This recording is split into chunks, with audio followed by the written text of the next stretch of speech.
the most part, the women were the ones who protected the environment. They were the ones who I had to prove my masculinity to before I was allowed to come into the villages to spend 6 weeks. So that was super interesting for me to kind of challenge what my preconception of the roles of masculinity are prior to that period. And also there's an image which perhaps visually grips people of a woman's back, which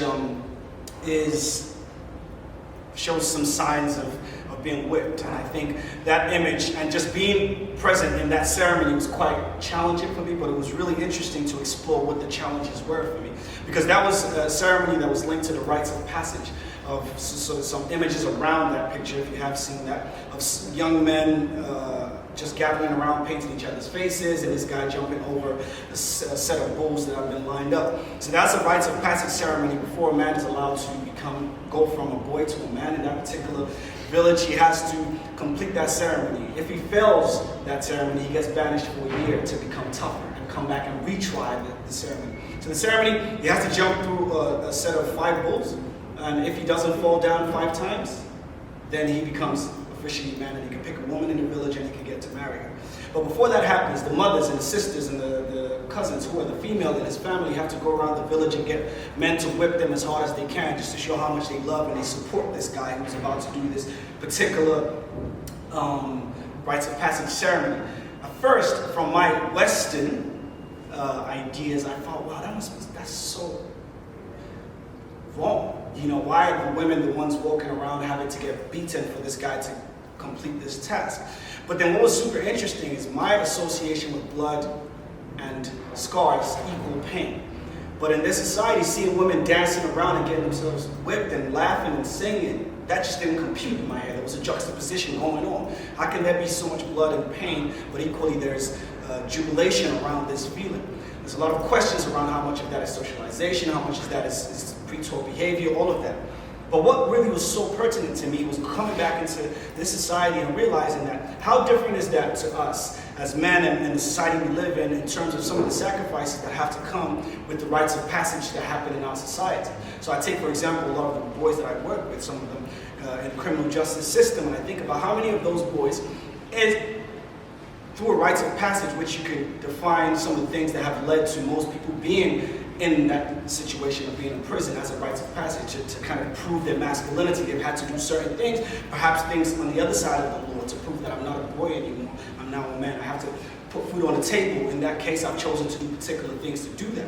How many of the people that identify as men, how many of us, through those kind of rites of passage ceremonies, have we then had to put the sacrifice in the hands of the women in our lives, the mothers, the sisters, the aunts, who perhaps have to be the ones who come to the prison visitations all the time, who then have to take the extra responsibility to take care of the child who you've left behind. So if it's not physical scars in the back, the emotional scars are completely the same. So it's about thinking. So for me, that really made me start to realize how there was this correlation, albeit through a metaphorical representation in a different village, but it allowed me to see the connection between how we perform masculinity and how some of the people who actually reap the negative benefits of that actual journey of masculinity as we know it tend to be the female people in our lives. So that's kind of context for that project, which then led me to then explore masculinity as we know it, working with young boys. And I think that coincided with what we evidently kind of know, if you are from London, about the seeming rise in youth violence and how a majority of the governmental proposals have been about increased criminalization. So because I work a lot with young people who are on the fringes of society in terms of being in gangs or being in prison, I do understand completely that criminalization does not equate to reduction in violence or reduction in crime. So for me, I knew that there had to be an alternative approach. So I embarked on a research project where I went to explore what makes people happy, and then used all the information I found out about that to design creative workshops which involve poetry, film, and photography to explore and to empower young people to express. Because ultimately for young people, or boys in particular, to get to the point where violence and crime are ways in which we express ourselves, it exposes the fact that there is a deficit of alternative measures. Because nobody wakes up and wants to pick up a knife and that crime or in that violence in another person if they have a completely happy, well-being state of mind. So for me, it was important to explore what that is, and actually how can we then provide the tools to try and create an even playing field for especially young people of color who are completely disenfranchised when it comes to provisions in comparison to their white counterparts in the same society. So for me, it was important to explore what those conditions were, and then to design a series of workshops which kind of pivoted on 8 factors which are used to measure happiness. And there were trust, there were togetherness, there were freedom, security, balance, and trust. Those were the main ones, and purpose. Those were the main factors that were used to kind of measure happiness across the world with the World Health Organization. And yes, I designed those series of workshops. I went to a specific school in Brixton and Stockwell, 2 schools that I've been working with, because they often bring me in as an intervention practitioner to work with young people they're about to exclude and send to the people referral unit. So I just went to them and said, listen, you don't have to pay me this time, but I just want 50 young boys to work with. And I want you to clear the timetable. I want to be the first person they see on a Monday morning for 6 months, and we can measure how things will inevitably change within these young boys. So that was what happened. So I worked with these young boys. It ended up being 8 months because, truth be said, I was a bit attached to them.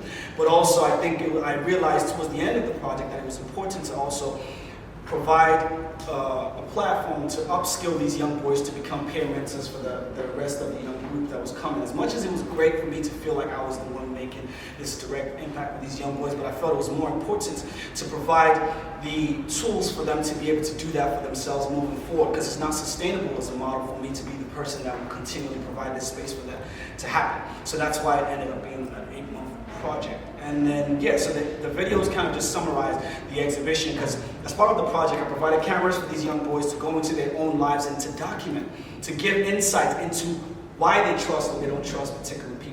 What places do they trust? What places don't they trust? What people do they trust? The people they spend time with, togetherness, who are those people? Why do they spend time with those people? And the security in the society they live in, do they feel secure? If not, why not? Explore that through photography and to document that through poetry, creative writing, whatever means they found.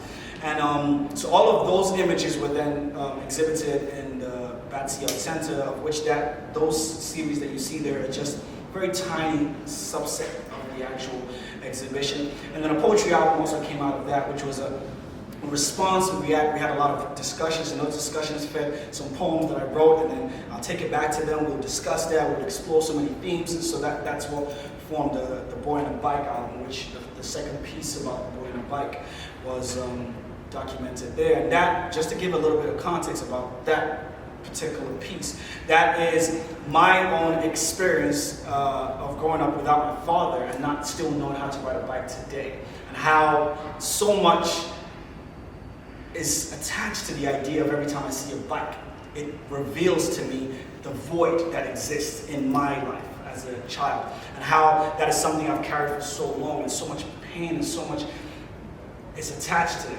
And yeah, so that piece just explores the emotion within that, which was like a dual therapeutic thing when I was working with these young boys to unpack a lot of challenges and things I was struggling with, as well as a kind of collaboratively therapeutic process in the Smiling Boys project. So that's, I guess, an overall kind of run through of a series of work that is in display, and just a piece of backstory about the Smiling Boys project. Just to throw back to something that you said that sort of on the issue of knife crime in London and in the UK, that the rise in knife crime kind of points towards a lack of provisions. And from the work that you've done, what do you feel like those provisions are? Like, what do you need more? I mean, how long have we got? I mean, I think the first thing is space to express, which then inevitably equates to outside of educational settings, because those settings are not necessarily geared up for expression. They actually geared up for the opposite, for suppression. For you to just follow a particular rule and then read the book, don't question the book, just regurgitate it, and you have an A star, and you become the guy in Oxford, and you become the next prime minister, whatever his name is going to be.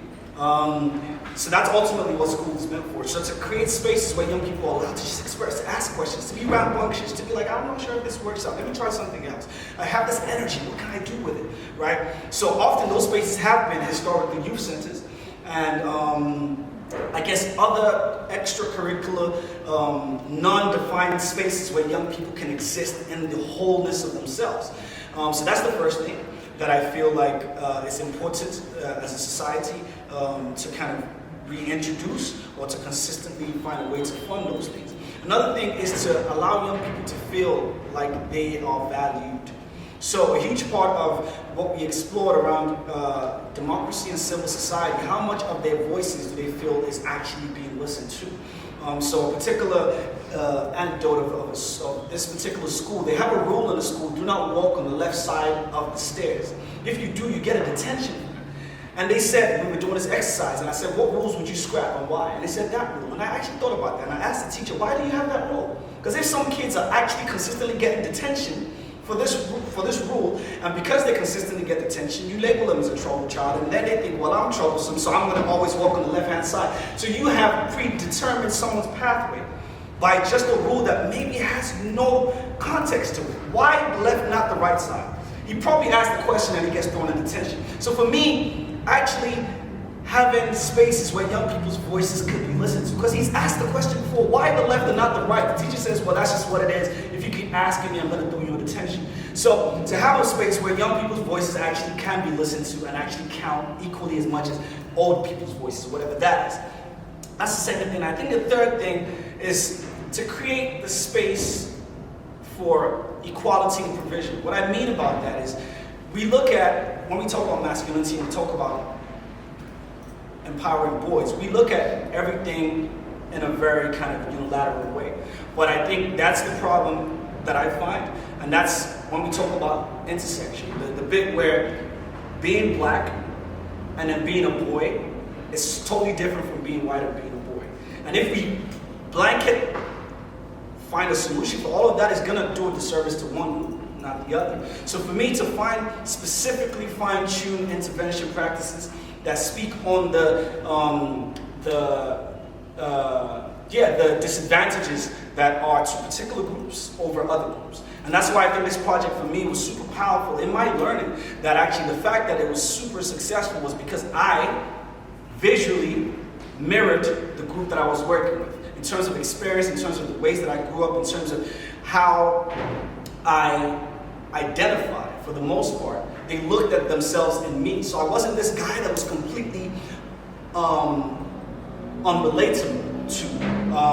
And that made them open up in ways that prehistorically they hadn't. That made them challenge so many things about what blackness could look like. And how the idea of being an artist and being black does not equate to just one small box, or being successful in black does not equate to just one small box. Just provide the opportunity for them to see a myriad of things that they can actually think is a possibility. So those are the three main things I would kind of say about things that I would propose humbly to the society, to think about how we can incorporate those things in the ways that we actually provide tools for young boys to flourish. It just seems like there need to be like 500 of you to do that work, do you know what I mean? And then also all of those people to be different people, to kind of provide those different identities and different walks of life and different experiences to be able to, to bring into those discussions with young boys. But it just it occurs to me that it makes so much sense if the education system actually had a way of providing that for teachers, so teachers can then be those people. Right. Absolutely. I don't have any negative things to say about teachers, because I understand the restraints that fall on teachers' hands, because teachers completely go into the profession with so much desire to make a change, but somewhere within that system they become shackled. And therein lies the challenges, because then I think, a teacher could be one of the most important people in a child's life, completely. But equally, they could be one of the most destructive people in a child's life. And there's no support for that. Right. I mean, a lot of it probably comes down to the fact that you don't have enough support for teachers, right? Yeah, because, right. Anyone's stressed and you're thinking about other things, and then you actually, there's so much pressure put on you, and then you have all of these young people that you need to. There are so many things on your mind that you're trying to get across to them. Like, you're just not going to be able to be there always for that kid when So maybe there's a whole discussion there. I mean, it's a fascinating discussion, and I suppose I could just share some thoughts that you might feedback on, which is thinking about what you did in Ethiopia and how you came back and you worked with young children. Is the idea of an initiation ceremony, and that being a particular thing that happens from boys to men in a lot of cultures, and us being at this festival makes me think, what's a healthy version of that, in a positive masculinity sense, like an initiation process for boys to the men we want to see, as opposed to the men we've been seeing, I suppose. So I'm not sure if you have thoughts on that. It seems to be what you're trying to do with children in school, but what are the main staples of that, and how can it be incorporated in education, things plus initiation process? And so basically, to sum it up, a positive ceremony of initiation of transformation of boys to men, and what should separate a boy from a man in this context of positive masculinity. And my second question is, in your spoken word piece, you were playing the violin. You know to play the violin as well? No, I cannot. Okay. Yes. That was on the time. I don't know. I wish I could play the violin. Unfortunately, that's not the case right now. It's dramatically very effective, and that's what I was going for. But just the first question. Right. Okay. So I think what you highlighted is super interesting. I think it's a very powerful question. You could really get dwarfed by that question because trying to find an answer could take you forever. But what I chose to do, and this is what I would perhaps try and empower people to do, is to focus on what you can do. Because thinking about how to bring about positive masculinity is a very big subject matter, because you think about all the things that are working against that, which there are a lot.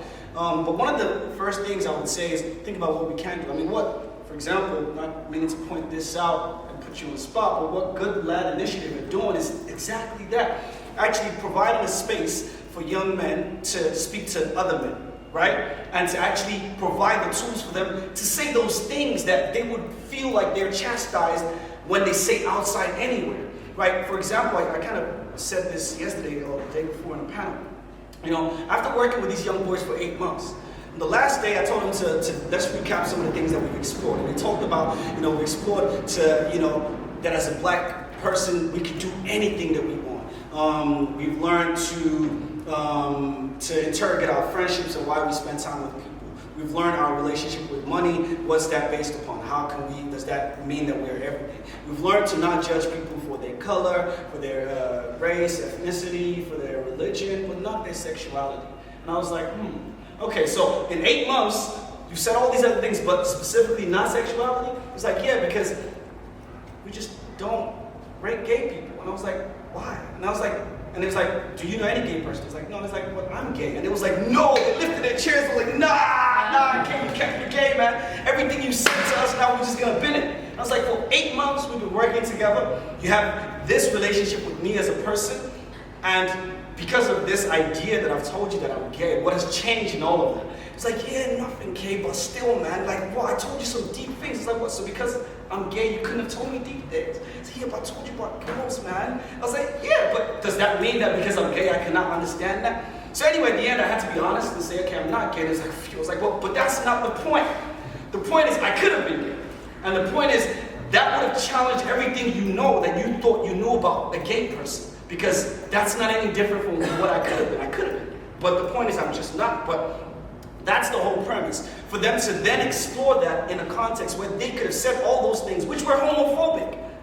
But I didn't chastise them. I challenged them to think more about their reasoning.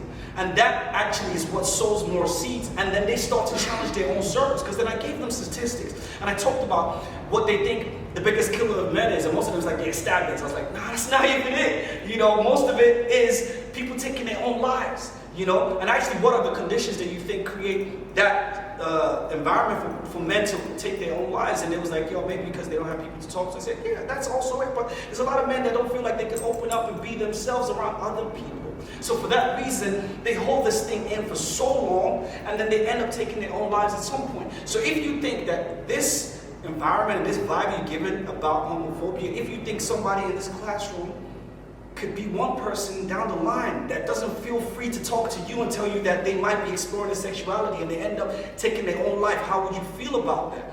And then that really made them contextualize and really think about it. And then, just so for me, I think that's the first thing, to create spaces where conversations could actually be had. But not conversations from a perspective of, I have the answers, you're wrong, you just need to understand why you're wrong. Because I think that's what a lot of the conversations have been about. When Ben was talking earlier about this idea of toxic masculinity, that's what it purports into the world. Of this idea that there's a bad way of being a man, and most of you are that. So you need to understand where we're coming from and then come on board with us. And that ultimately, what Ben was saying is, it pushes people back to a reactionary approach. And especially from a cognitive perspective, if you're very young, you don't even want to engage in those conversations because it just sounds holier than thou to you.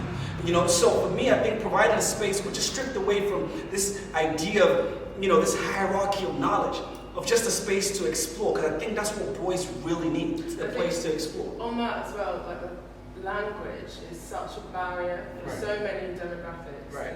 in engaging with this whole discussion, that it's like, you know, you can't even ask a question because you're worried that, like, oh, you know, can I say gay? Right. Like a while ago, I was doing a Haringey House Pride festival, Right. and it was brilliant. It was great, and we had there were quite a lot of old people that came through, and afterwards I remember a few of them coming up to me and giving me a hug and being like, we absolutely like this. We love this. This has been great. We really like the gays. They're wonderful. Are we allowed to say that? Is that okay? What are we talking about? But it's just so difficult if you're not a part of this woke bubble. Yeah. Then where is your entry? You know, because there's so much stigma around saying the wrong thing, and it's just you know, how are you supposed to? How are you supposed to engage with this? Right. And that's what I find really problematic at the current time is this idea that there's this definition of wokeness that mainly exists online, to be fair. And people wear that as a badge of honor. And they talk to people that are equally woke. And everyone surrounds themselves, as Ben was saying, in this echo chamber of everybody I know is super woke. But the real people we need to be actually providing space to engage in these thoughts are people that aren't in those spaces. You know, in schools, majority of the young boys, you walk through a hallway, you're going to hear so many problematic statements just walking down the hallway in a classroom. I mean, in a secondary school. What spaces are we providing for those boys to actually explore those thoughts? We're not. But we spend all this time on Twitter in our little echo chambers of, oh my God, retweets, this person's so woke, and then we think we've solved the world's problems, but we're only speaking to people that actually have the same ideas as us. What's changing there? Nothing.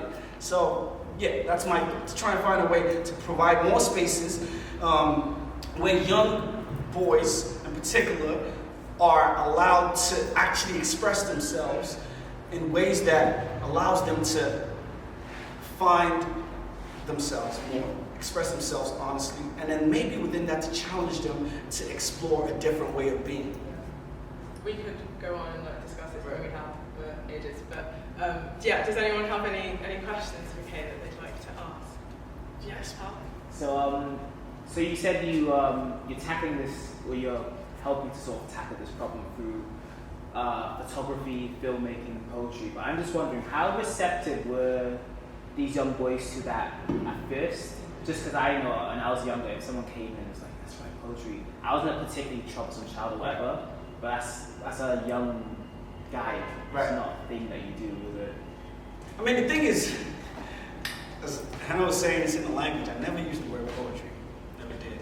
I just went and said, just write how you feel. Okay. You know, and again, the medium was so secondary to the conversations. The conversations was the primary thing I focused on. You know, I had a plan. Little did they know that. But I just went in like I was talking. I was like, yo, how was, because every morning, the first thing they did, they had to write how they felt and put it in a box. And then I never looked at the box until when I was curating the exhibition. So every morning, the first thing is, how do you feel? How do you feel? And they write it and they put it in the box. And then after I said, does anybody want to share how they really felt, how their weekend was? And somebody might just say, yeah, you know what? I went to Lincoln Girl, you know, and there was a couple of men there as well. So I was thinking, raw. I thought it was just me and her. And then we talk about that. You know, why do you have those expectations? And why did you, you know, do you lick other chicks as well? It's like, yeah, but, and I was like, okay, so what's wrong with that? You know? So we start to talk about that. And then I might say, you know, write about how you felt that day. You know, did she break your trust? Explore that through writing. You know, and then he might just go and write a 16 ball or just write a couple of lines. So I never really used the word poetry. I never really used film photography, yes, because I gave them cameras and I said, you know, just go and take pictures about whatever, you know, you trust me or the neighborhood or whatever else. But the medium was so secondary. Like, I never looked at the poems for structure. I just told them to write. And some of it was rhyming, some of it was just prose form, some of it was just a couple of lines. And that was cool. So, yeah. Does that answer the question? Yeah, it does. Do you have any other questions? Over the course of the time that you were working with the boys, actually I've got two questions. What particular changes did you see in them?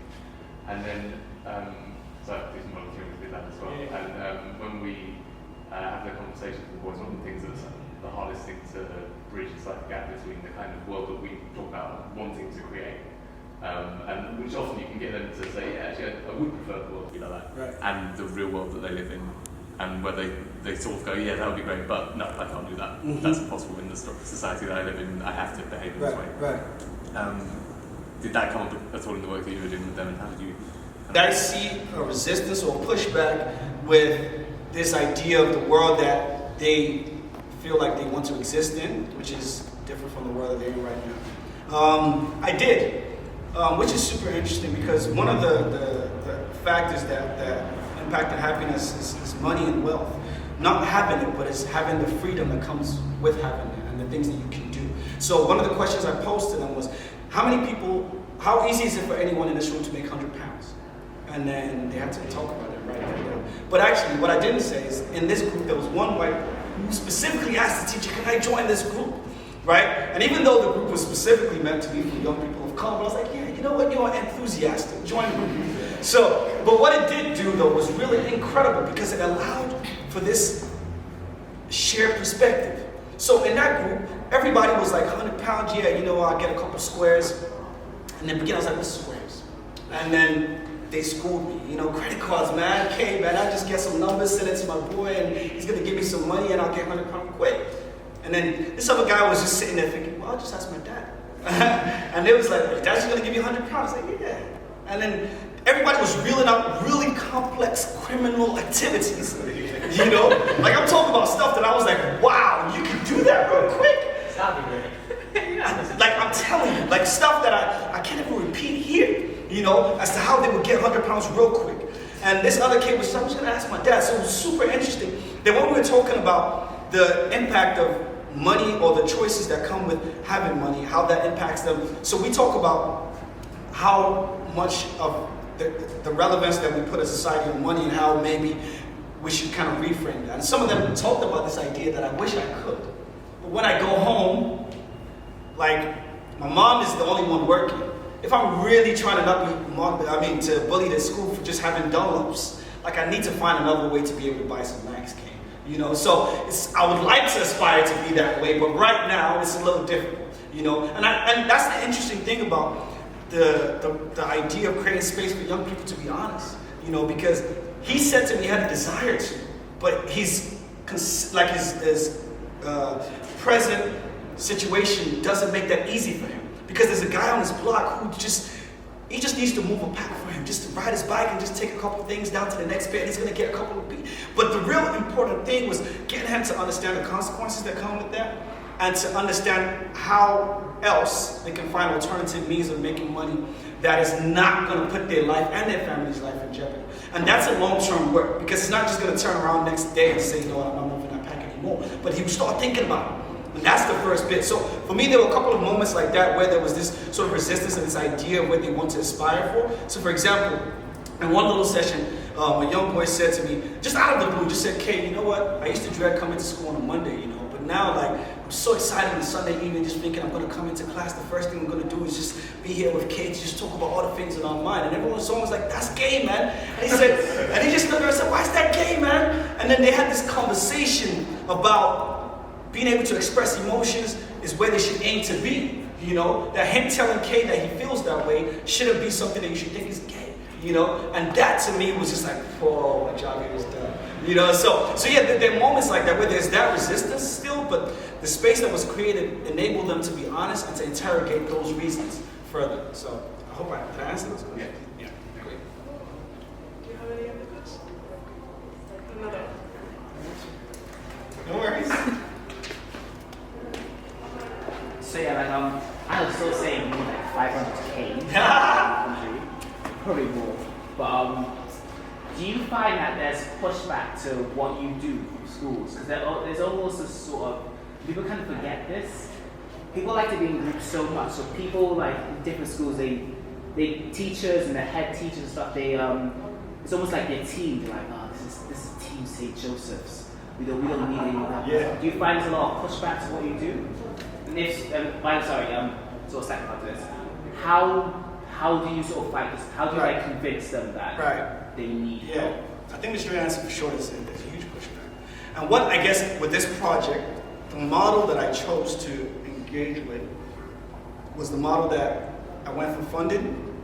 I got a lot of funding, and I just went to the school. You don't got to pay me, just give me the young people. I know you want to kick out some kids, just give them to me, right? So that was easier to maneuver because they didn't have to think about their budget. They didn't have to think about what they're spending their money on because I just needed to get access into the school. And for them, there was not much they really had to do. I mean, this school I work with, predominantly with a lot of the boys, is an incredible school because I have a teacher who's the head of the arts department, and she's super just down with everything that involves artistic intervention. So she would go to the governor and say, we need to make this happen. But there are not that many people like that in many schools, right? So for me, there's a lot of pushback because when I reached out to other schools, even with the fact that I have funding, they were like, oh, you know, it's not really, we don't have any troublesome kids. You know, I was like, who said I'm looking for troublesome kids, you know? Like this idea that you label some kids troublesome.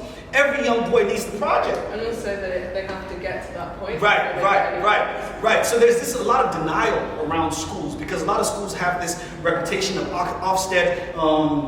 outstanding. So they don't want to admit that there's any issues that they have in this. We don't have any gang issues in our school. Thank you very much. We're gonna put this on file. So there's a lot of that was happening because a lot of schools don't admit the fact that they have any sort of challenges within the idea of masculinity, how it transpires within the way the school works.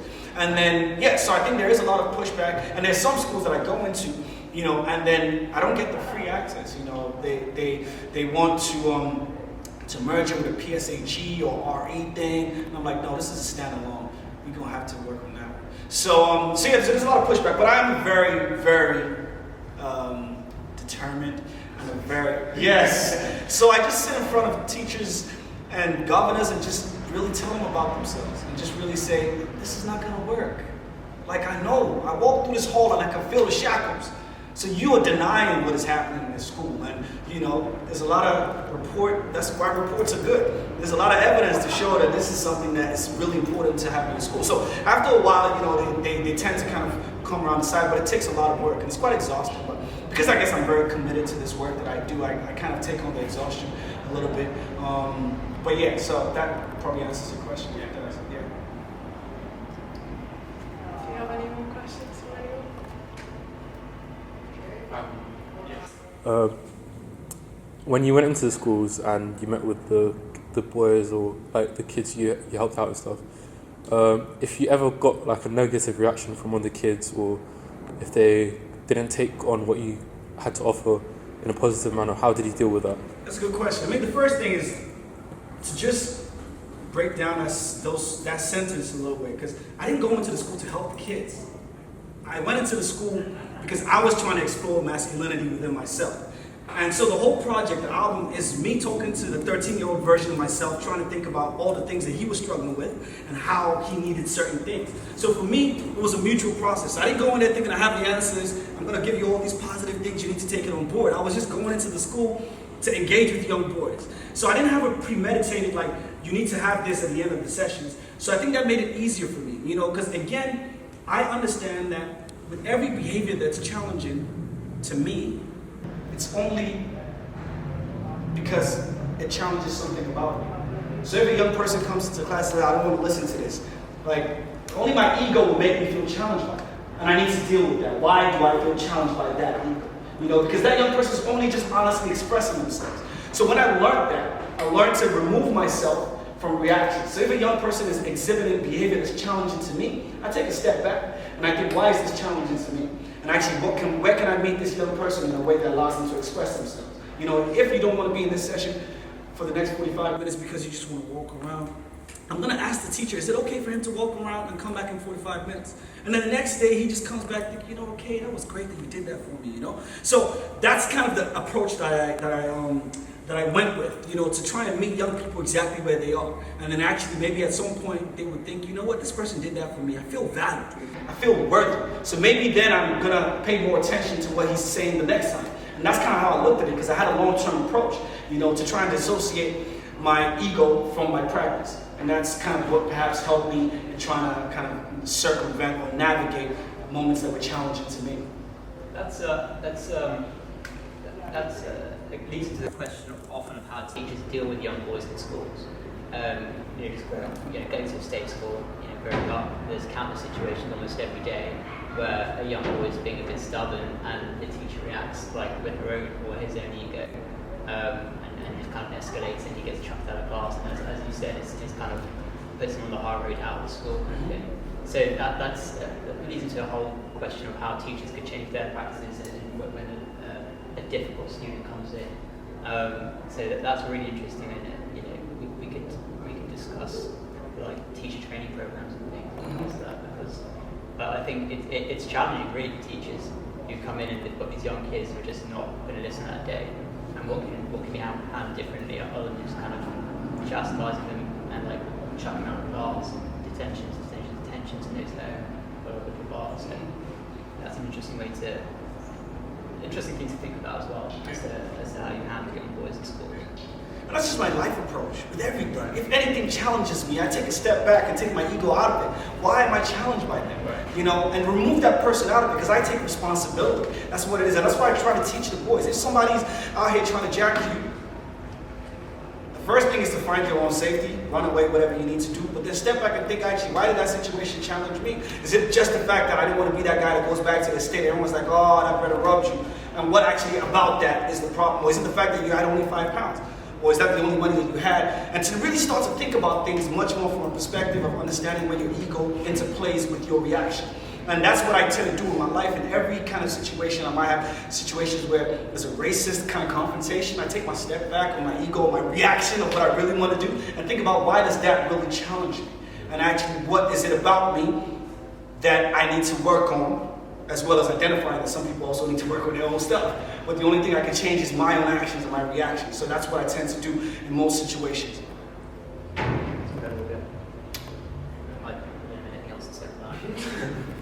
Do we have any more questions? Or should we no? If not, then thank you very much. That was a really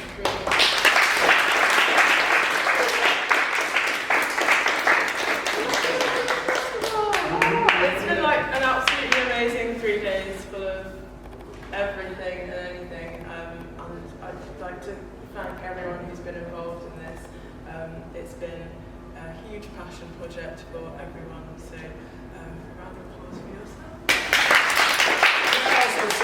I mean, can we all recognize the amazing work that Hannah's done to put this together? Because actually, I think this is an incredible thing to take on, and just also being someone that you just wanted to be the facilitator, not once did you put yourself in the center of this at all. You just wanted to facilitate all these artists to come together and explore this theme of positive masculinity, and I think that was such a brave thing to do, especially the fact that there was no funding behind it, and to just pull so many strings and to consistently have long days, like it was your birthday on Friday, you was here before everybody else. I think that's an incredible commitment, and that's been really inspiring to think about community organization and how selfless that needs to be and actually to hope that there is also things that you've put in place for your own care outside of this, because I think these 3 days have been super intense and they're exhausting. So I just wanted to just say, everybody, please can we give a massive round of applause to Hannah for that.